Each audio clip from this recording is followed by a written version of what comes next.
नमो विष्णुपादाय कृष्णप्रेष्ठाय भूतले श्रीमते भक्तिवेदान्त स्वामिनिति नामिने। नमस्ते सरस्वती देवी गौरवाणी प्रचारिणे निर्विशेष शून्यवादी पाश्चात्य देशतारिणे।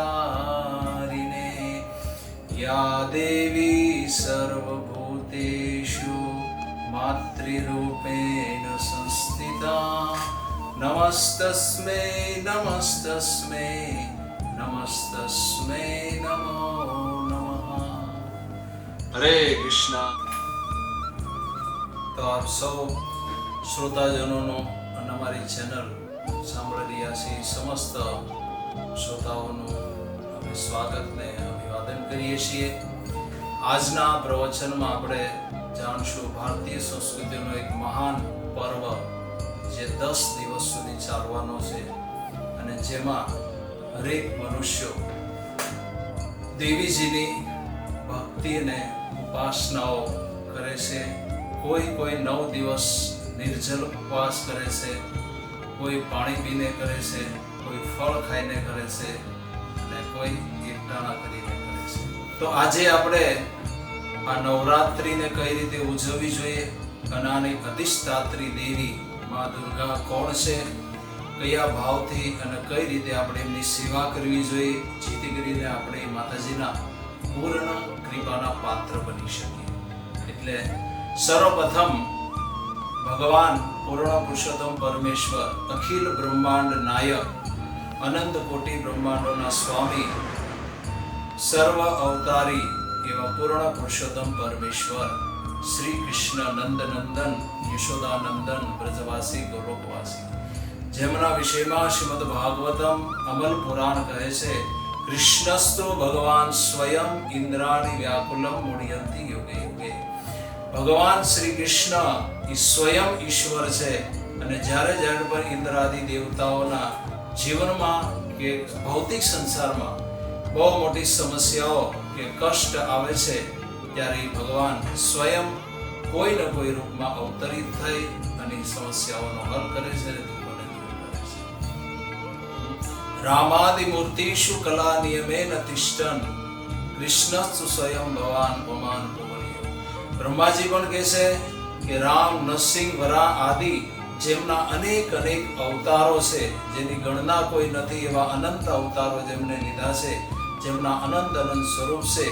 ई भगवान गोविंदमादि पुरुषम तमहम भजामि।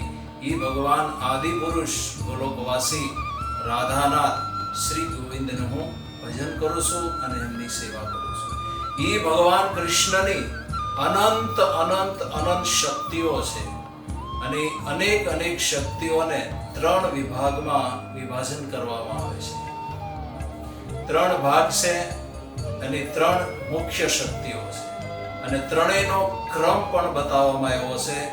એમાં સર્વપ્રથમ પ્રથમ નંબરની શક્તિ છે જેનું નામ છે આહલાદિની, જે ભગવાન શ્રી કૃષ્ણને અનંત વૈચિત્રી પ્રેમ અને લીલા રસનું નિત્ય આસ્વાદન કરાવે છે અને એમના ભક્તોને પણ એ કૃષ્ણ પ્રેમ રસનું આસ્વાદન કરાવે છે। એ આનંદ દેવાવાળી જે શક્તિ છે એને આહલાદિની નામ અપાય તરીકે ઓળખાય છે અને આહલાદિની શક્તિનું મૂર્તિમાન સ્વરૂપ છે શ્રીમતી રાધા રાણી। બીજી શક્તિ છે બીજા નંબરની છે તટસ્થા, જેમાં જીવાત્માઓ છે। તટ એટલે કિનારા ઉપર ઉભે છે, તટ એટલે તટસ્થ। જેવી રીતે આપણે ઘણીવાર ઘણા લોકો કહે છે કે અમે એકે પાર્ટીમાં નહીં રહેવી, તટસ્થ છીએ, એમ જીવાત્માઓ જે છે એ તટસ્થા શક્તિ છે। એમની પાસે સ્વતંત્રતા અને અધિકાર છે ચોઈસ કરવાનો કે ભગવાનની સેવા કરે યા ભગવાનની શક્તિ માયાની સેવા કરે, ગમે એમાં જઈ શકે છે, એટલે એને તટસ્થા શક્તિ કહે છે। અને ત્રીજા નંબરની અને છેલ્લા નંબરની શક્તિ છે જેને બહિરંગા શક્તિ કહેવામાં આવે છે, જેને આપણે માયા, પ્રકૃતિ, કુદરત આદિ અનેક નામોથી ઓળખીએ છીએ, પણ મુખ્યનું નામ છે માયા યા બહિરંગા શક્તિ। અને આ શક્તિનું મૂર્તિમાન સ્વરૂપ છે અષ્ટભુજા સિંહ વાહિની માં દુર્ગા, જે અનંત શક્તિથી સબર છે એ માં દુર્ગા ભગવાન કૃષ્ણની ત્રીજા નંબરની શક્તિ છે અને ઈ પણ ભગવાનની શક્તિ છે. એટલે આજે આપણે જેનો પર્વ મનાવી રહ્યા છીએ અને જેની આપણે ઉપાસના 9 દિવસ કરવાના છીએ અને જેને કેન્દ્રમાં રાખીને આપણે જે કંઈ સેવા આદિ બધું કરવાના છીએ, એ ભગવાનની ત્રીજા નંબરની શક્તિ જેનું મૂર્તિમાન સ્વરૂપમાં દુર્ગા છે, એમના વિષયમાં આજે આપણે શ્રવણ કરશું. તો ત્રીજા નંબરની શક્તિ જે છે માં દુર્ગા, એમના વિશે આપણે જાણીશું. સર્વપ્રથમ તત્વતઃ શું છે આ ત્રીજા નંબરની શક્તિ બહિરંગા માયા દુર્ગા, એ આપણે શાસ્ત્રોના, આપણા વૈદિક શાસ્ત્રોના અને પુરાણોના આધારે સમજીશું. કેમ કે જ્યારે આધ્યાત્મિક વિષય આપણે સમજવાનો હોય તો એના માટે આધાર છે આપણા વેદવ્યાસ મહારાજ દ્વારા લખેલા શાસ્ત્ર. શાસ્ત્ર જ એકમાત્ર આપણી પાસે પ્રમાણ છે જેના દ્વારા આપણે હર કોઈ વસ્તુને જાણી શકીએ છીએ અને એના મૂળ તત્વ સુધી પહોંચી શકીએ છીએ. તો બ્રહ્માજી સ્વયં બ્રહ્મ સંહિતામાં ભગવાનની આ ત્રીજી શક્તિ બહિરંગા શક્તિના વિષયમાં વર્ણન કરે છે. માયને છે કે સૃષ્ટિ સ્થિતિ પ્રલય સાધન શક્તિ રેકા ચાયેવ યસ્ય ભવનાનિ વિભૂતિ દુર્ગા ઈચ્છાનુરૂપમયી યચ્છ ચેષ્ટતે સા ગોવિંદમાદિ પુરુષમ તમહં ભજામિ. જૈસે કે ઈચ્છા, જે ભગવાનની સૃષ્ટિ એટલે સર્જન, સ્થિતિ એટલે પાલન, પ્રલય એટલે નાશ, સાધન શક્તિ રેખા જેનો આધાર છે સર્જન કરવું, પાલન કરવું અને ત્યાર પછી નાશ કરવો, આ ત્રણેયમાં જેનો મુખ્ય છે ને છાયેવ, જે ભગવાન શ્રી કૃષ્ણની છાયા સમાન છે, જેમની સાથે રહે છે, એ કહે છે કે આમાં વિશેષ શબ્દ એવો છે યસ્ય ભુવનાનિ વિભર્તિ દુર્ગા, કે આ 14 ભુવનનો આખું બ્રહ્માંડ છે. બ્રહ્મલોકથી લઈને પાતાળ સુધી 14 માળનું આખું બિલ્ડિંગ છે, જેને આપણે ભુવન કહીએ છીએ. એ 14 લોકનું એક વિશ્વ છે અને આ 14 લોકના વિશ્વની કે છે વિભર્તિ એટલે કે વિભૂતિ, અધિષ્ઠાત્રી દેવી, કંટ્રોલર, એ છે વિભર્તિ દુર્ગા, યાને સિંહ વાહિની અષ્ટભુજાશાલિની માં દુર્ગા છે. અને ભગવાન ગોવિંદની ઈચ્છાથી આ સંસારનો ભરણ પોષણ પાલન કરી રહી છે. તો દુર્ગ, આમાં શબ્દ દુર્ગાનો અર્થ થાય છે દુર્ગ. દુર્ગ એટલે કે જેલ, એક કિલ્લો. જેલ કયો કે કિલ્લો કયો, જે પણ કિલ્લો, દુર્ગનો અર્થ થાય છે કે જેમાં બંધ ગયા હોય. તો આ જે દુર્ગ છે એ 14 ભુવનનો આ જે વિશ્વ છે, આ વિશ્વને દુર્ગ, જેલ કહેવામાં આવે છે. અને આ જેલની જેલર તમે કહો, અધિષ્ઠાત્રી, મુખ્ય અધિકારીની, જે કઈ કહો, ઈ છે માતા દુર્ગા. અને એના હાથમાં ત્રિશૂલ છે. જેલમાં શું કામ એને જેલર બનાવવામાં આવી છે? તો કે જે જીવોએ, આગળ આપણે જોયું તટસ્થા શક્તિ જેમાં જીવાત્માઓ આવે છે, એ જીવોને ભગવાને એક વિશેષ પ્રકારની સ્વતંત્રતા આપી છે. ઈ છે એમની ઈચ્છા અનુરૂપ નિર્ણય લેવાની. તો જે જીવાત્માઓએ ભગવાન શ્રી કૃષ્ણની સેવા નથી સ્વીકારી અને જેમણે પોતાને ઈશ્વર બનવું છે, જેમણે પોતાને કંટ્રોલર બનવું છે, જેમણે પોતાને ક્રિએટર થવું છે અને જેમણે પોતાને વિષય, ભોગ અને આનંદ લેવો છે, એવા ભગવાનથી બહિર્મુખ થઈ ગયેલા જીવાત્માઓને આ ભૌતિક સંસારમાં નાખવામાં આવે છે. અને આ 14 ભુવન રૂપી એક જેલ છે અને જેલમાં આ દુર્ગાને, માતા દુર્ગાની સેવા દેવામાં ભગવાન દ્વારા આવી છે. જે લોકોને સેવા નથી કરવી, જીવાત્માઓની કર્મ ચક્રમાં સતત ફેરવા, યાની એક પછી બીજું, બીજું પછી ત્રીજું, કર્મ પર કર્મ કરતા જઈએ છે અને કર્મના બંધન એક પછી એક લાગતા જાય છે. અને એ બંધનને ભોગવવા માટે અનેક જન્મ લેવા પડે છે, અનેક વાર મરવું પડે છે. તો જન્મ, મૃત્યુ, જરા, વ્યાધિ નો કર્મ ચક્ર નિરંતર ચાલતું રહે છે અને આ કર્મ ચક્રમાં સતત ઘુમાવા અને આ રીતે જીવાત્માઓને દંડ દેવો અને દંડ આપીને એને આ રીતે સંસારમાં ભરવા. તો આ દંડ દેવાનું કામ ઈ છે માતા દુર્ગાનું. જેવી રીતે કારણ તો એક પ્રશ્ન થાય કે પરમ પિતા ભગવાન એટલા નિષ્ઠુર અને ક્રૂર કઈ રીતે પોતાના સંતાનો પ્રતિ થઈ શકે? ઉદાહરણ સ્વરૂપ ઘણા એવા આપણે ભૌતિક સંસારમાં જોઈએ છીએ, આપણા સમાજમાં, પરિવારમાં કે આપણી જાતિમાં એવા ઘણા પિતાના પુત્રો હોય છે જે લાખ પ્રયાસ કરવા છતાં એ લોકો સુધરતા નથી.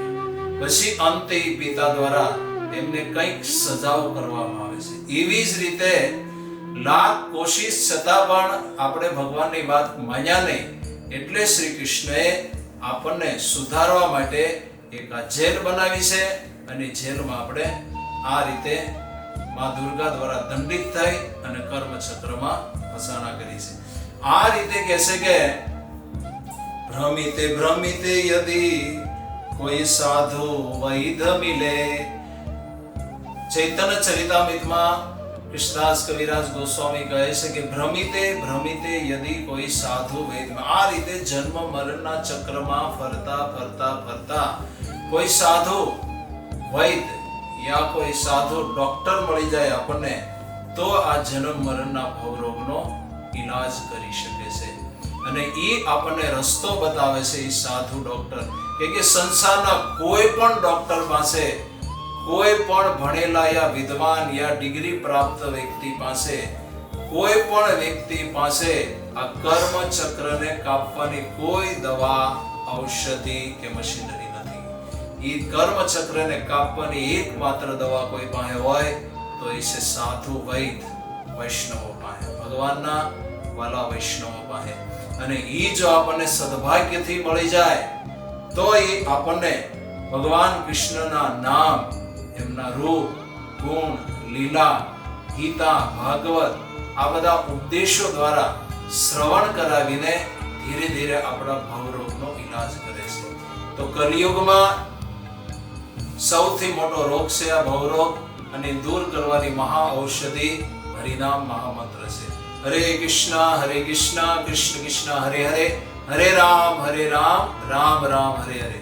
તો આ મહામંત્રનો જપ કરવાથી તમામ પ્રકારના રોગ અને સૌથી મોટા ભવરોગથી મનુષ્ય મુક્ત થાય છે. અને જ્યારે આ રીતે સાધુઓની આજ્ઞાથી, એમની પાસેથી કંઈક સત્શાસ્ત્રોનું શ્રવણ કરી અને જ્યારે સાધુ પુરુષોની આજ્ઞાથી આપણે આપણા જીવનને આધ્યાત્મિક અને ભક્તિમય બનાવીએ છીએ, ત્યારે શ્રી કૃષ્ણની જે આ બહિરંગ શક્તિ દુર્ગા જે સતત આપણને 7 પ્રકારના કષ્ટ દઈ રહી છે. એના હાથમાં ત્રિશૂળ છે, એમનું મુખ્ય શસ્ત્ર ત્રિશૂળ. ત્રિશૂળ એટલે ત્રિતાપ. દુઃખ એટલે તાપ, શાસ્ત્રમાં એને તાપ કહેવામાં આવે. ત્રિતાપ એટલે કે આધિ દેવી, આધિ ભૌતિક, આધિ આધ્યાત્મિક. આધિ દેવી એટલે દેવતાઓ દ્વારા ભયંકર વરસાદ થવો, વાદળ તૂટવું, ભૂસ્ખલન, રોગ, આ બધા દેવતાઓ દ્વારા થાય છે. આધિ આધ્યાત્મિક એટલે મનથી, શરીરથી ઉત્પન્ન થતા દુઃખ. અને આધિ ભૌતિક એટલે કે અન્ય જીવાત્માઓ અને બેક્ટેરિયાઓ દ્વારા આવતા દુઃખ. આ 3 પ્રકારના દુઃખ સતત એમના દ્વારા આપણને દેવામાં આવે છે. અને ઉપરથી 4 ઓર મહાકષ્ટ: જન્મ, મૃત્યુ, જરા, વ્યાધિ. આ 4 પ્રકારના મહાકષ્ટ અને 3 પ્રકારના તાપ સતત આપણને પીડા દઈ રહ્યા છે. કેમ કે આપણે સુધરતા નથી. એટલે તો આ જે જીવાત્માઓને ભગવાનની સેવા નથી કરવી, એવા લોકોને આ ભૌતિક સંસાર રૂપી જેલમાં બંધ કરી દેવામાં આવે છે. અને એને સુધારવાનું કામ જે ભગવાન સોંપ્યું છે જેને, ઈ છે એમની ત્રીજા નંબરની શક્તિ, બહિરંગ શક્તિ માયા, માતા દુર્ગા, જેમના દ્વારા શ્રેષ્ઠ સેવા ભગવાન તરફથી કરવામાં આવે છે. અને જ્યારે આ રીતે સાધુઓની કૃપાથી, વૈષ્ણવોના સંગથી અને સાધુ સંગથી જ્યારે ભગવાન પ્રત્યેની બહિર્મુખતા દૂર થાય છે અને શ્રી કૃષ્ણને પરમ ઈશ્વર પોતાના સ્વામી તરીકે સ્વીકાર કરીને એમની સેવામાં જ્યારે રત થાય છે, એમના નામ લે છે, એમના નામના જપ કીર્તન કરે છે, એમની કથાઓ સાંભળે છે અને એમની સેવાઓ કરે છે, પ્રચાર પ્રસાર કરે છે, ત્યારે એમની બહિર્મુખતા દૂર થાય છે. અને ત્યારે આ જ માતા જે દુર્ગા આપણને દુઃખ દઈ રહી છે, એ આપણી પર અત્યંત પ્રસન્ન થાય છે અને આ જ જેલમાંથી આપણને મુક્ત પણ જ કરે છે. તો અંતે બંધન પણ ઈ જ કરે છે અને મુક્તિનું કારણ પણ ઈ જ આ સંસારમાં બને છે. તો આપણે જે 36 નો આંકડો કરી લીધો છે એને હવે 63 ના આંકડામાં પરિવર્તિત કરવો પડશે અને એનો ઉપાય છે સાધુ સંગ. અને ઈ સંગ અમે અમારી આ ચેનલ દ્વારા, YouTube ચેનલ દ્વારા અને Facebook પેજ દ્વારા તમને બધાને અમે ઘેર બેઠા આપી રહ્યા છીએ. તમને પ્રાર્થના છે કે અમારી આ ચેનલનો તમે પૂરેપૂરો સત્સંગનો લાભ લો અને અમને સહયોગ કરો, જેથી કરીને વધારે લોકો સુધી આપણા ભારતીય શાસ્ત્રોના વૈદિક જ્ઞાન વધારે લોકો સુધી આપણે પહોંચાડી શકીએ. તો આ છે મુખ્યનું કામ કે આપણે ભગવાનની સેવા નથી કરવી એટલે આપણને જેલમાં બંધ કરવામાં આવ્યા છે. જેવી રીતે સરકાર કાયદાઓ બનાવે છે અને એ કાયદાઓને કોઈ સતત જાણી જોઈને તોડ્યા તોડ કરે તો અંતે એને જેલમાં બંધ કરી દેવામાં આવે છે. જેલ એ સરકારને માટે એક બોજો જ છે. શોખ નથી જેલ રાખવાનો, પણ જે લોકો નીતિ નિયમથી ચાલતા નથી તો એના માટે સજા સુધારવાનો એક મોકો છે. એવી રીતે જે લોકોને ભગવાનના ધામમાં ભગવાન સાથે રહી અને સેવા નથી કરવી અથવા એનું ભજન કે સ્વીકાર નથી કરવું એવા લોકો માટે કાયદા કાનૂન જે તોડ્યા છે એમના માટે એક જેલ બનાવી છે. અને જેલ આ પ્રકૃતિ અથવા ભગવાનની આ 3 શક્તિમાંથી ત્રીજી આ મા દુર્ગાને આની અધિષ્ઠાત્રી દેવી બનાવવામાં આવી છે અને ઈ આ જેલમાં આવેલા જીવોને સતત દુઃખ આપીને એને સુધારવાનો પ્રયાસ કરે છે. અને આ રીતે જ્યારે ભગવાનના ભક્તોનો સંગ મળે છે ત્યારે ધીરે એમાંથી કોઈક વ્યક્તિ સુધરી જાય છે. હવે આપણે જોશું જે આ ઉત્સવ આવી રહ્યો છે નવરાત્રી, એમાં આપણે કઈ રીતે આ માતાજીની સેવા કરવી, કઈ રીતે એમની ઉપાસના કરવી જેથી કરીને આપણે એમને પ્રસન્ન કરી શકીએ અને ઈ માતા આપણી પર પ્રસન્ન થાય અને જન્મ મૃત્યુ રૂપી જેલમાંથી મુક્ત કરે આપણને. સૌથી પહેલા તો રીત છે કે 9 દિવસ કોઈ નિર્જલ ઉપવાસ પણ કરે છે અને સતત એમના જપ પણ કરે છે. કોઈ પાણી પીને પણ નવરાત્રી રહે છે અને કોઈ ફળ ખાઈને પણ રહે છે. તો આ રીતે તો સૌથી પહેલા જોઈશું કે એમને પ્રિય વસ્તુ કઈ છે. પહેલા તો આપણે એ જાણવું જોઈએ કે જે વ્યક્તિની આપણે સેવા કરવાના છીએ અથવા જેમની આપણે ઉપાસના કરીએ છીએ એમને ગમે છે શું, એમની અનુકૂળતા કઈ છે. કેમ કે જ્યાં સુધી એમને ગમતી વસ્તુ આપણને ખબર નહીં હોય અને આપણા મન ગળત ખ્યાલો પ્રમાણે જ્યારે આપણે સેવાઓ કરશું તો એ સેવાનો કોઈ લાભ આપણને નહીં મળે. તો સૌથી પહેલા આપણે એ જાણશું કે માતાજીને સૌથી પ્રિય વસ્તુ શું છે. તો પદ્મ પુરાણમાં માતા પાર્વતી અને શિવજીનો બહુ સુંદર એક સંવાદ છે અને માં પાર્વતી શિવજીને બહુ સુંદર પ્રશ્ન પૂછે છે કે આ સંસારમાં જેટલાની પણ આરાધનાઓ કરવામાં આવે છે, જેમની પણ ભક્તિ કરવામાં આવે છે, એમાં સૌથી શ્રેષ્ઠ ઉત્તમ આરાધના અને ઉત્તમ ભક્તિ કોની છે એ મને કહો. જો સ્વયં માતા પ્રશ્ન એટલે પૂછી રહી છે કે એના પ્રશ્નના ઉત્તરમાં શિવજી જે કહે છે એ આપણે બધાએ કરવાનું છે.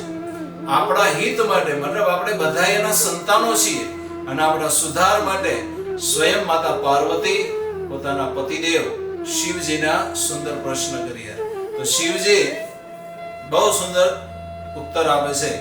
આરાધનામ સર્વેષામ વિષ્ણુ આરાધનામ પરામ તસ્માત પરતર દેવી તદિયાનામ શારદમ. કહેશે કે આરાધનામ અપી સર્વેષામ, હે દેવી જેટલાની પણ આરાધનાઓ થાય છે એમાં સર્વેષામ સર્વોત્કૃષ્ટ શ્રેષ્ઠ આરાધના કોઈની હોય તો ભગવાન શિવ કહે છે વિષ્ણુ આરાધના પરમ. ભગવાન વિષ્ણુ, ભગવાન શ્રી કૃષ્ણની આરાધના, એમની ભક્તિ, એમની સેવા અને એમનું નામ સૌથી શ્રેષ્ઠ અને ઉત્તમ છે. તસ્માત પરતર દેવી, એનથી પણ શ્રેષ્ઠ કોણ છે તો કે તદિયાનામ. તદિયા એટલે કે ઈ ભગવાન વિષ્ણુના વાલા વૈષ્ણવો તુલસી આદિની સેવા. તો કહે છે કે આ એમનો આધાર છે કે આપણા ઉદ્ધાર માટે, આપણે આ કષ્ટમય જેલમાંથી મુક્ત થઈ એટલા માટે આપણી જ માતા દુર્ગા, માં પાર્વતી આપણા હિત માટે શિવજીને પ્રશ્ન કરી રહી છે અને એના ઉત્તરમાં શિવજી કહી રહ્યા છે કે ભગવાન શ્રી કૃષ્ણ વિષ્ણુની આરાધના એ સૌથી શ્રેષ્ઠ આરાધના અને ભક્તિમય સેવાઓ છે. અને કૃપા કરીને આપણે ખરેખર જો માતા દુર્ગાના ભક્ત હોઈએ, આપણે માતાજીના ભક્ત હોય અને માતાજીને માનતા હોય તો આ વાતનો આપણે સ્વીકાર કરવો જોઈએ.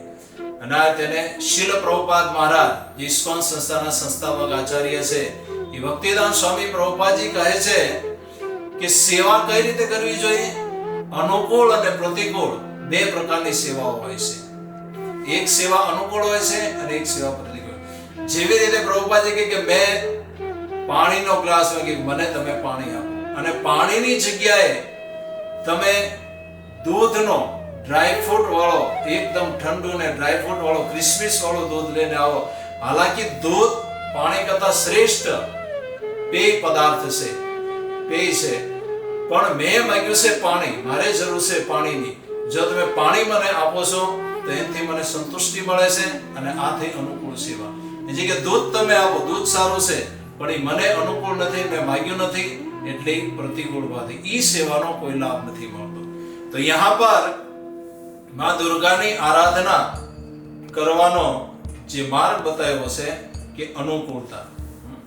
પ્રિય વ્યક્તિની પ્રસન્નતા સાથે આપણે એની અનુકૂળતા પણ જોવી પડે છે. અને અનુકૂળ ભાવે કરેલી સેવા શ્રેષ્ઠ અને ઉત્તમ ફળ આપણને પ્રદાન કરે છે. અને એમને સંસારમાં સૌથી પ્રિય હોય તો એ ભગવાનના ભક્તો છે. જેવી રીતે આ 9 દિવસ દરમિયાન સૌથી ભયંકર પાપ કર્મ થતા હોય આપણા સમાજમાં તો એ બે છે, એક નશો અને બીજો છે વ્યભિચાર. વ્યભિચાર એટલે કે પરસ્ત્રી ગમન અને નશો. આ 9 દિવસ દરમિયાન નવરાત્રિના આડમાં એટલા ભયંકર પાપ કર્મ થાય છે જેની તમે કલ્પના નહીં કરી શકો. એટલી ભયંકર સજા આજ દેવીજી દ્વારા દેવામાં આવશે. ઉત્સવ એક આનંદનો અવસર છે, આપણા હૃદયને શુદ્ધિકરણ કરવાનો એક અવસર છે, ભગવાનને કંઈક પ્રાર્થનાઓ કરવાનો અવસર છે, એમનો આભાર પ્રગટ કરવાનો એક અવસર છે. ઇન્દ્રિય તૃપ્તિ અને ભોગ કરવા માટે કોઈ પણ આપણો વૈદિક ભારતીય ઉત્સવ નથી. ઉત્સવના કેન્દ્રમાં સેવા, આરાધના અને ભક્તિ રાખવામાં આવી છે, જેથી કરીને ઉત્સવના માધ્યમથી જે લોકો ક્યારે પણ ભક્તિથી કે ભગવાનથી જોડાણા નથી, ધીરે ધીરે કમસે કમ ઉત્સવોના માધ્યમથી ભગવાન સાથે જોડાય અને એમનું જીવન પવિત્ર અને શુદ્ધ કરે. પણ કલિયુગના પ્રભાવને કારણે આજે ઉત્સવ એટલા વિકૃત બની ગયા છે, એટલા મોડર્ન બની ગયા છે કે ઉત્સવના માધ્યમથી લોકો કેવલ માત્ર પાપ અને ભયંકર દુરાચાર અને નશો કરી રહ્યા છે. તો કૃપા કરીને આનાથી તમે સાવધાન અને બચો અને બીજાને પણ તમે આમાંથી બહાર કાઢો. અને જો ખરેખર આપણે માતાજીને માનતા હોય અને કહેતા કે માતાજીનો ભક્ત છું, તો એમને સૌથી પ્રિય છે ભગવાન કૃષ્ણનું નામ. અને એની બહુ સુંદર કથા છે કે એકવાર નામાચાર્ય હરિદાસ ઠાકોર જે રોજના 3 લાખ નામ જપ કરતા હતા, તો ભગવાન શિવને માતા પાર્વતીએ પૂછ્યું કે મારે આજે તમે હરે કૃષ્ણ મહામંત્ર જપો છો એની દીક્ષા લેવી છે. તો એમને હરિદાસ ઠાકોર પાસે અને એટલું સુંદર સ્વરૂપ એમણે બનાવ્યું, હરિદાસ ઠાકોરની સામે પ્રગટ થયા તો એટલા ભગવાનના નામમાં એટલા મદમસ્ત હતા કે એ સાક્ષાત ભગવાનની માયા દ્વારા જે સુંદર સ્ત્રીનું રૂપ ધારણ કર્યું હતું, એ રૂપ પણ એમના હૃદયને કે હરિદાસ ઠાકોરના મનને આકર્ષિત ન કરી શક્યું. એટલું આકર્ષણ એમનું હરે કૃષ્ણ મહામંત્રને ભગવાનના નામમાં હતું. અને આ રીતે જ્યારે પરીક્ષામાં પાસ થઈ ગયા પછી એમને દંડવત પ્રણામ કરીને માતા પાર્વતી એમની શિષ્યા બને છે. અને આ જે કલિયુગનો તારક મંત્ર છે, હરે કૃષ્ણ કૃષ્ણ કૃષ્ણ હરે હરે, હરે રામ રામ રામ હરે હરે, આ મહામંત્રની દીક્ષા હરિદાસ ઠાકોર પાસેથી લીધી. તો આજે તો આપણે ખરેખર જો માતાજીને માનતા હોઈએ, એમના ભક્ત હોઈએ અને એમને ખુશ કરવા માંગતા હોઈએ અને એમની કૃપાના પાત્ર બનવા, માગવાથી નહીં મળે. જ્યારે આપણે પાત્રતા આપણામાં આવશે અથવા આપણે પાત્ર બની જશું તો ઓટોમેટિક એના આશીર્વાદ ને કૃપા મળી જશે. અને પાત્રતા આવશે ભગવાનનું નામ જપ કરવાથી, કલિયુગમાં ભગવાનના નામથી, ભગવાનની કથાનું શ્રવણ કરવાથી અને વૈષ્ણવનો સાધુ સંગ કરવાથી આપણામાં એ પાત્રતા આવશે અને ઓટોમેટિક માગ્યા વગર માતાની કૃપા આપણી જોડીમાં એને મળશે અને એની સાચી કૃપાના પાત્ર આપણે બનશું. સુંદર ઉદાહરણ છે જળ ભરત. શ્રીમદ ભાગવતમાં તમે જળ ભરતની કથા સાંભળી છે.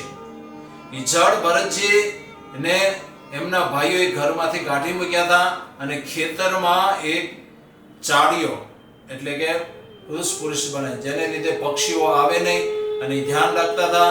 એવામાં એક દિવસ થોડે દૂર ડાકુ આવ્યા હતા અને એ લોકોને મહાકાલીને નર બલિ દેવા માટે એક મનુષ્યની જરૂર હતી.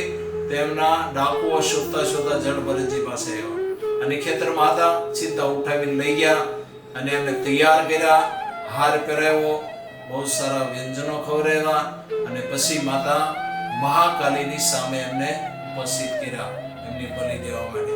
અને જેવા એ ડાકુઓનો જે સરદાર હતો એને પોતાની તલવાર કાઢીને જળ ભરતજીનું ગળું કાપવાની જે તૈયારી કરી મૂકી. એ સમયે મૂર્તિ ફાટી ગઈ અને મૂર્તિમાંથી સાક્ષાત મહાકાલી પ્રગટ થઈ અને જેટલા પણ એના અનુયાયીઓ અને ભક્તો હતા બધા તેમને વધ કરી નાખ્યા. કેમ કે એટલા માટે ફાટી ગઈ કે આ મહાન વૈષ્ણવ જે ભગવાન વિષ્ણુને પ્રાણથી પણ પ્રિય છે એવા ભક્તોનો મારી સામે વધ થાય છે. મને પસંદ કરવા માટે આને લોકો બલિ દઈ રહ્યા છે. આ એમનાથી વૈષ્ણવ અપરાધ સહન ન થયો અને આ રીતે દેવીજી મૂર્તિમાંથી પ્રગટ થઈ અને પ્રગટ થતાની સાથે બધા જ અનુયાયીઓને સમાપ્ત વધ કરી નાખ્યો એમના પોતાના ખડગથી અને અંતે ભરતજીને મુક્ત કર્યા. તો આ ભાગવતમની આ કથા ઉપરથી આપણને પ્રમાણ મળે છે કે માતાજીને સૌથી પ્રિય હોય એમના પુત્રોમાં તો એ ભગવાન વિષ્ણુના ભક્તો છે. એમના ભક્તો કરતા પણ એમને પ્રિય છે ભગવાન કૃષ્ણના ભક્તો. અને આના વિષયમાં ભગવાન કૃષ્ણ ભગવદ ગીતામાં પણ કહે છે, દેવી હિ એષા ગુણમયી મમ માયા દુરક્તયા મામેવે પ્રબધ્યન્તે માયામેતાં તરંતિ તે. જો આ મારી દેવી દિવ્ય શક્તિ માયા ને જો તમારે પાર કરવી હોય અને જીતવી હોય, ભવસાગરને પાર જવું હોય તો એકમાત્ર ઉપાય છે મામ એવ પ્રબધ્યન્તે. એકમાત્ર મારી શરણમાં આવો, માયામેતાં તે તમે ઓટોમેટિક આને પાર કરી જશો.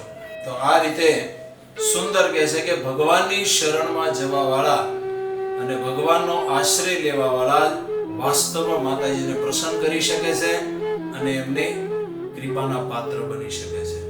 અને એનું પ્રમાણ શ્રીમદ ભાગવતમાં સ્વયં ભગવાન કહે છે કે જ્યારે દેવતાઓ ભગવાન કૃષ્ણના અવતાર માટે પ્રાર્થના કરવા ગયા ક્ષીરસાગરમાં અને ત્યાર પછી જ્યારે એમના 6 ભાઈઓનો કંસ દ્વારા વધ થઈ ગયો, દેવકીના 6 પુત્રનો, અને 7મામાં સપ્તમ ગર્ભ તરીકે સાક્ષાત બલરામજી આવ્યા અને બલરામજીને આકર્ષિત કરવા માટે એક સેવા દેવામાં આવી કે તમે દેવકીના ગર્ભથી આકર્ષિત કરી અને એમને રોહિણીના ગર્ભમાં સ્થાનાંતરિત કરો.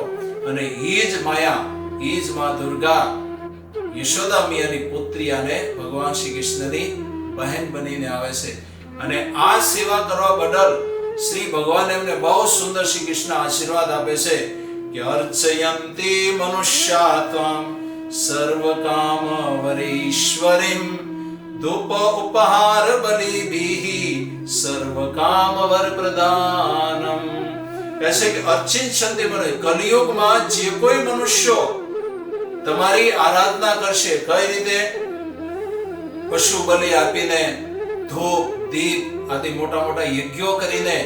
અર્ચિષ્યંતિ મનુષ્યાત્વમ, તમારી જે કોઈ મનુષ્ય આ રીતે આરાધના કરે, કોઈ પશુ બલિ આપીને કરે છે, કોઈ મોટા મોટા ધૂપ દીપ આદિ કરીને, કોઈ મોટા મોટા ઉત્સવો કરીને, કોઈ મોટા મોટા મંદિરો બનાવીને, કોઈ મોટા મોટા યજ્ઞો કરીને, નવચંડી આદિ આ રીતે જે દેવીજીની આરાધના કરે છે, જે મનુષ્ય શું કરવાનું તમારે કે સર્વ કામ વરપ્રદાનમ, એમની જે કઈ ઈચ્છાઓ છે એ તમારે પૂર્ણ કરવાની. તો માતાજી જે છે માં દુર્ગા ખરેખર ઈચ્છા પૂરી કરે છે, એમાં કોઈ બેમ નથી. કેમ કે ગીતામાં પણ કહે છે કામસ્તેસ્તે અપત જ્ઞાના પ્રપતન્તે અન્ય દેવતા.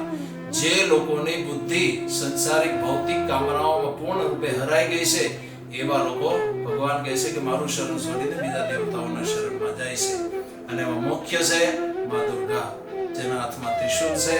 તો ભગવાનનો આદેશ છે કે તમારે આ બધાને તમારી શરણમાં જેટલા પણ આવે મનુષ્યો, જે કોઈ તમારી સેવા કે આરાધના કરે, એ બધાની તમારે મનોકામના પૂર્ણ કરવાની અને એમના વરદાન આપીને એમની મનોકામના પૂર્ણ કરવાની. અને અંતે શ્રી કૃષ્ણ એમનું નામકરણ પણ કરે છે. હજી અવતરિત નથી થઈ એ પૂર્વ ભગવાન ગોલોક વૃંદાવનમાં આ માયા શક્તિ માં દુર્ગાના નામકરણ કે શું કહે છે કે ભગવાન કૃષ્ણ કહે છે કે હે માયા દેવી, હું તમને આશીર્વાદ આપું છું કે લોકો તમને આ પૃથ્વી ઉપર ભિન્ન ભિન્ન નામોથી પુકારશે. જેવી રીતે દુર્ગા, ભદ્રકાલી, વિજયા, વૈષ્ણવી, કુમુદા, ચંડિકા, કૃષ્ણા, માધવી, કન્યયા, માયા, નારાયણી, ઈશાની, શારદા તથા અંબિકા. આવા 10 નામ ભગવાન કૃષ્ણએ આપ્યા છે. અને કહે છે કે જે લોકોને આ સંસારમાં ભૌતિક ભોગ અને વિષયોમાં રુચિ છે, એ બધા જ લોકો આ રીતે કલિયુગમાં માતાજીની આરાધના કરે છે. અને એમની આરાધના, એમની ભક્તિ ને એમની સેવા દ્વારા પોતાની ભૌતિક ઈચ્છા રૂપી વરદાનો પ્રાપ્ત કરે છે અને અંતે પોતાની ઈચ્છાને પૂર્ણ કરે છે. પણ ઈચ્છાઓ પણ અંતે તો આપણને વધારે વધારે કર્મ ચક્રમાં ફસાવવા પડે છે. પણ આવી રીતે જ્યારે વાસ્તવમાં સાચી કૃપા આપણને ત્યારે જ મળે છે જ્યારે આપણને કોઈ સાધુ વૈષ્ણવનો સંગ મળે અને એમના સંગમાં રહીને જ્યારે આપણે એની વાત માનીને શ્રી કૃષ્ણને શરણાગત થઈ અને એમની ભક્તિમય સેવામાં જ્યારે સંલગ્ન થશું અને આપણે વૈષ્ણવ બનશું, ત્યારે જ માતાની સાચી કૃપા આપણને મળશે. અને સૌથી શ્રેષ્ઠ છે કે આ ભવ સિંધુમાંથી એ જ માતાના આશીર્વાદથી એ જ માતા આપણને મુક્ત કરી અને એના સ્વામી ભગવાન કૃષ્ણના ચરણ કમળ સુધી પહોંચાડશે. તો અંતમાં સાર એ છે કે આ નવરાત્રિમાં વિષય ભોગોની પાસે જવા કરતા કમસે કમ માતાજીને પ્રાર્થના કરો કે અમને એવા સંતોનો સંગ આપો જેથી કરીને અમારું જીવન આધ્યાત્મિક બને અને ભક્તિમય બને અને અમે તમારા પરમ ઈશ્વર સ્વામી એવા ભગવાન કૃષ્ણની ભક્તિ કરીને એમને પસંદ કરી શકીએ. હરે કૃષ્ણ કૃષ્ણ કૃષ્ણ હરે હરે, હરે રામ રામ રામ.